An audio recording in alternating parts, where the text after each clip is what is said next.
The Dallas Cowboys are sitting 9 days away from one of the most loaded, most volatile, most franchise-defining draft weekends in recent memory. And right now, the front office has 4 legitimate paths to completely transforming a defense that embarrassed itself last season.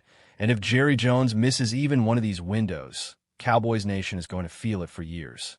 We're not talking about depth moves and roster filler.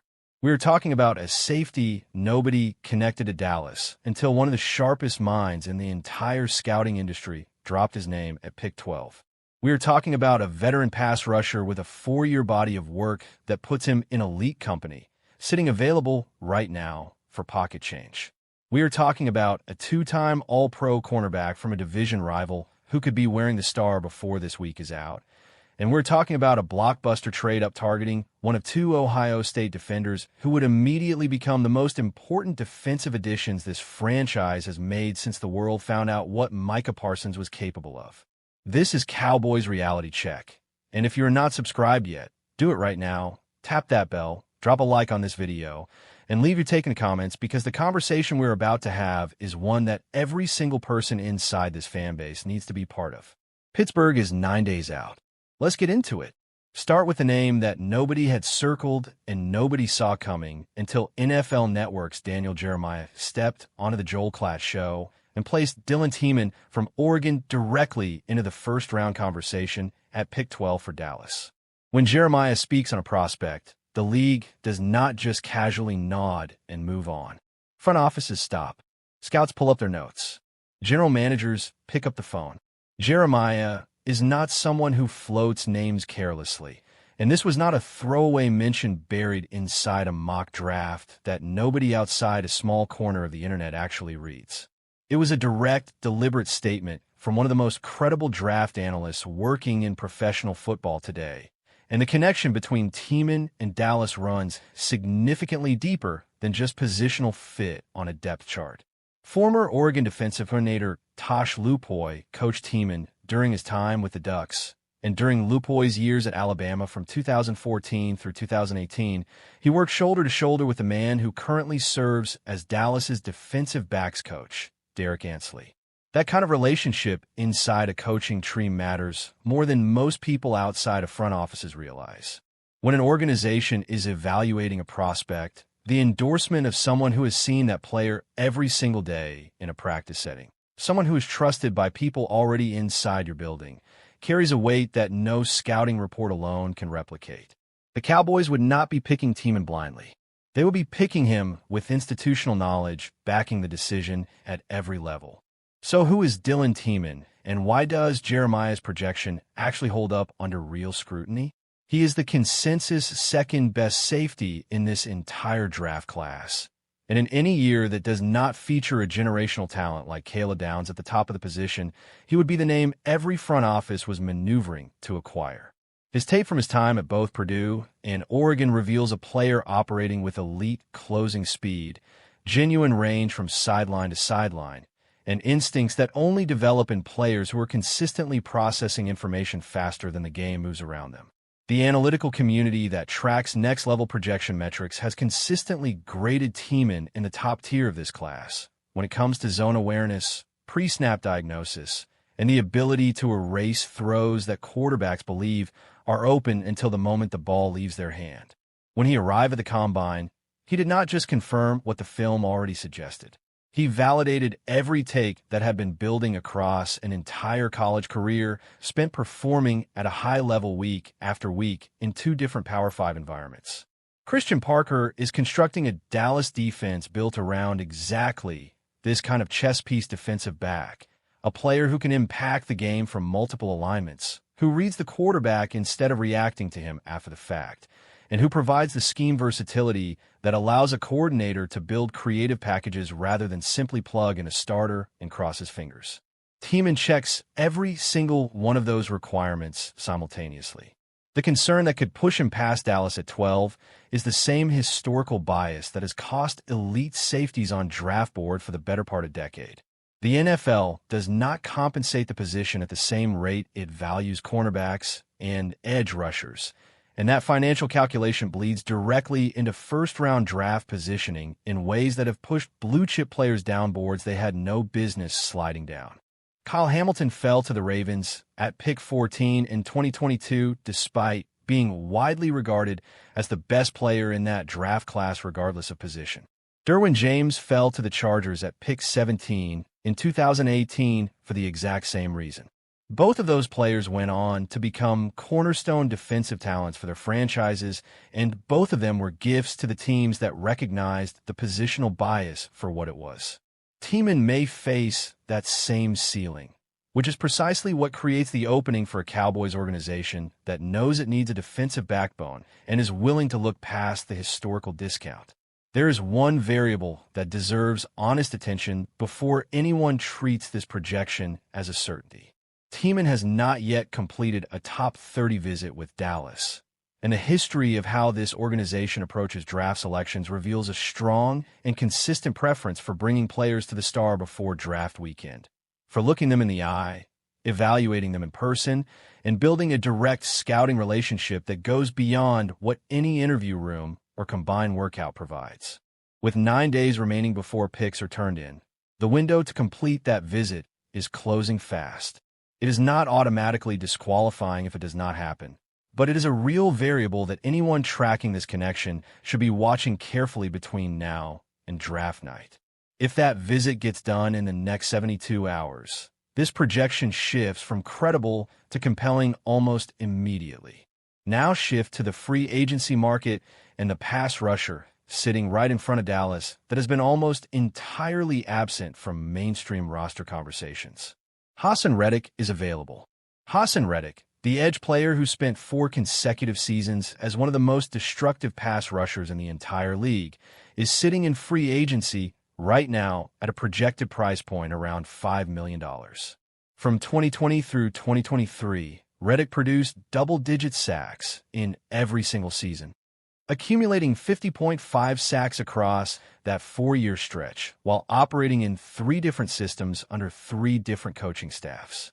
Advanced pressure metrics from that era show him consistently ranking among the top handful of edge rushers in the league in both total pressures and pass rush win rate, and the only players who outproduced him across that run were T.J. Watt and Myles Garrett.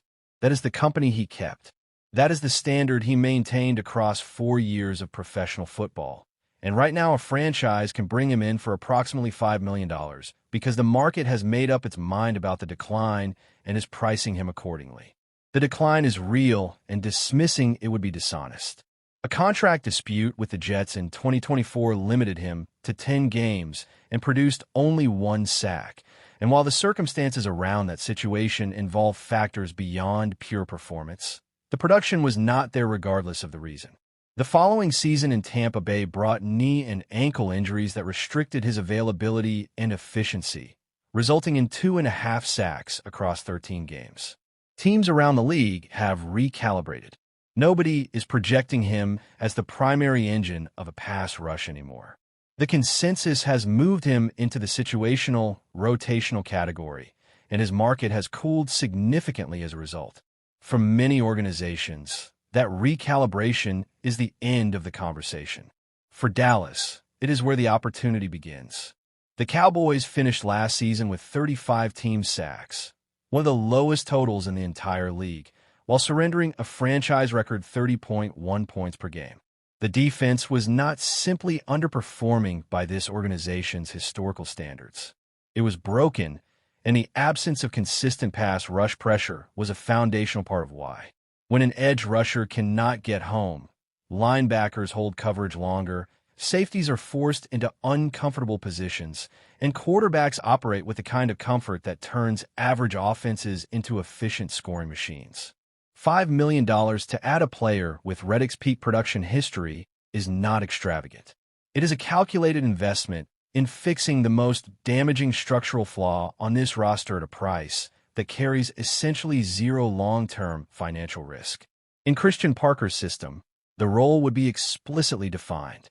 3rd downs, clear passing situations, high-leverage snaps, where his pass rush history is most relevant, with deliberate protection from the extended run defense assignments, where his recent physical limitations have shown up most visibly. Dallas already ran this exact playbook before. Jadeveon Clowney came in on a team-friendly deal and led this team in sacks. Reddick is the same template applied to the same need with the same logic behind it. Teeman at pick 12 is the out-of-left-field investment that strengthens the secondary for the next half-decade. Reddick in free agency is the immediate fix that adds verifiable pass rush production before the schedule even begins. Two different directions, two different timelines, and both of them are legitimate right now.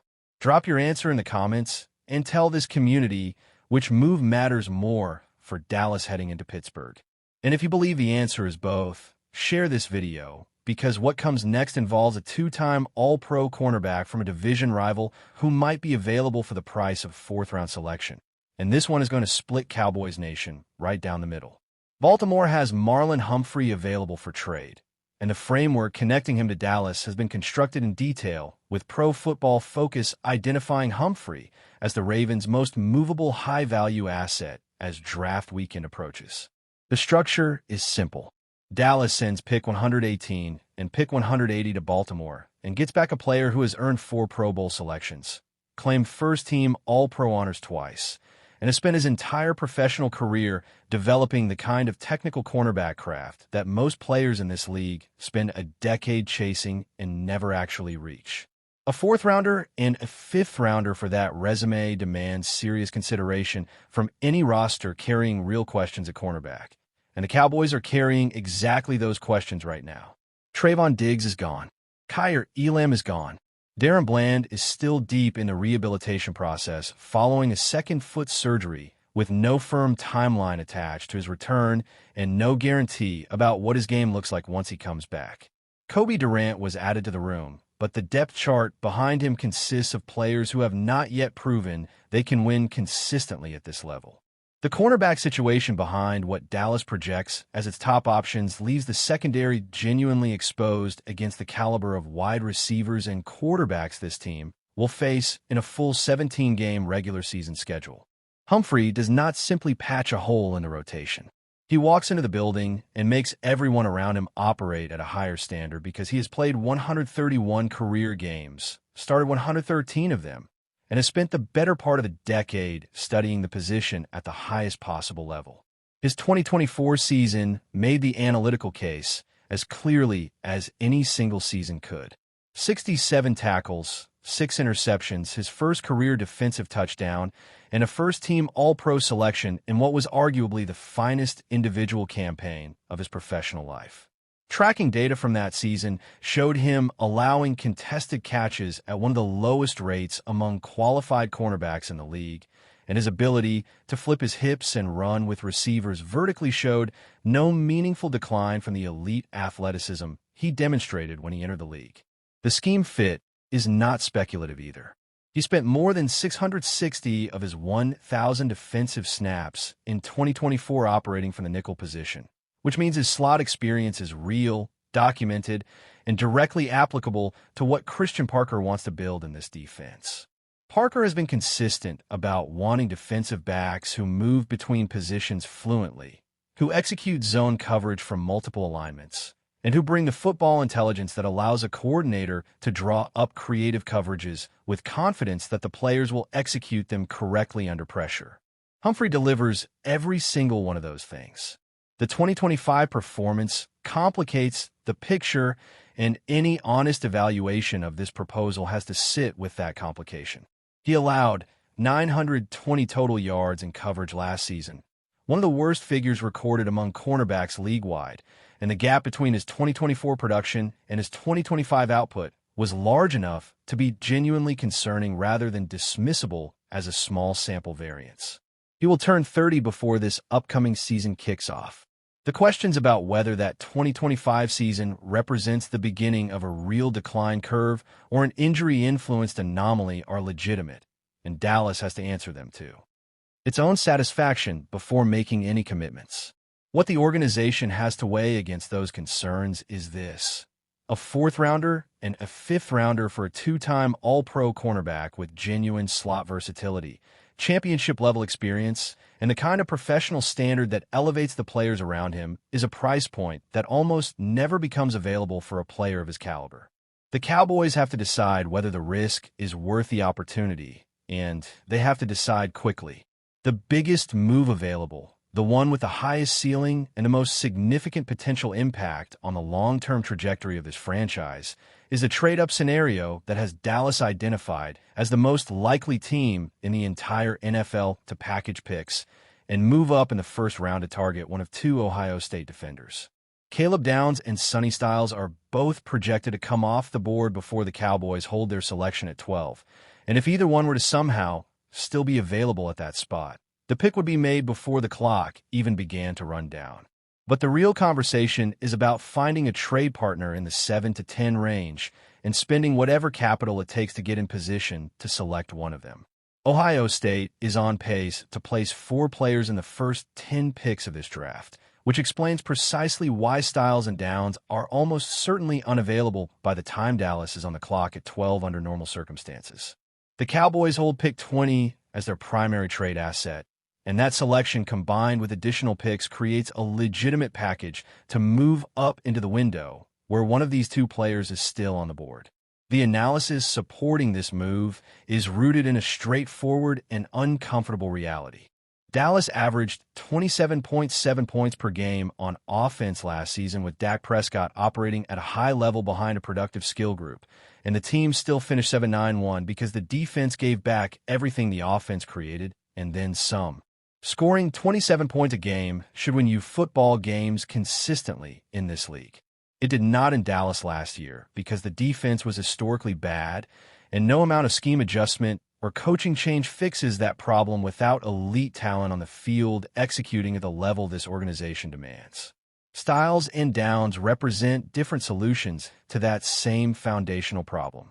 Styles is the physically superior athlete, a player whose combination of size, speed, and football instincts at the linebacker position separates him from most prospects at his position in recent draft history. The concern attached to him is the same positional value question that dogs off-ball linebackers in first-round conversations, and it is a legitimate concern that Dallas has to weigh against the reality of what this defense looks like when it has a truly dominant player roaming its second level. Downs operates from a different profile entirely. Smaller in frame, but arguably the more advanced football mind in this entire class. His ability to diagnose plays before the snap, anticipate route combinations, and communicate adjustments to everyone around him is what separates elite defensive players from good ones at the next level. People who were inside that Ohio State program every day were direct in their assessment. Downs already carries the preparation habits and leadership presence of a player who has been through multiple NFL seasons, and the moment he joins a professional roster, the standard of that room elevates, because his baseline for what professional preparation looks like is already at a level most rookies take years to reach. For a Dallas defense that needs talent, leadership, and identity simultaneously, that description is not incidental. It is exactly what this organization has been searching for since it became clear that rebuilding this unit from the inside was going to require more than scheme changes and veteran pickups. 9 days. That is the entire remaining runway before every single one of these decisions gets made in real time. Teeman is the pick that reshapes the Cowboys' secondary for years if the front office trusts the analytical case and pulls the trigger at 12 with conviction. Reddick is the most favorable pass rush value available anywhere on the market right now, a player whose 4-year peak performance stand with the best edge rushers of his generation, available at a price that reflects nothing more than injury-driven market correction rather than any permanent collapse in his ability to affect quarterbacks. Humphrey is a 2-time All-Pro cornerback available for a pair of picks that Dallas can afford to spend without damaging the draft capital it needs to keep building this roster.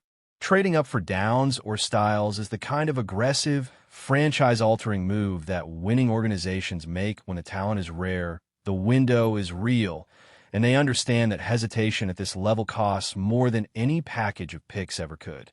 Jerry Jones has the capital. The Cowboys have the cap space. The opportunities are sitting directly in front of this franchise right now, and they're not going to remain there once draft weekend arrives and every other front office in this league begins acting on its own priorities. Deliver. Make the calls. Do not let 9 days pass without securing everything. This defense needs to become what Cowboys Nation has demanded for years. Drop your take in the comments and tell this community which move you prioritize and which one you would walk away from. This base belongs to every person who has ever screamed, "How about them Cowboys?" and felt it in their chest every single time. We do not walk away. We do not look away. We push until this thing breaks right.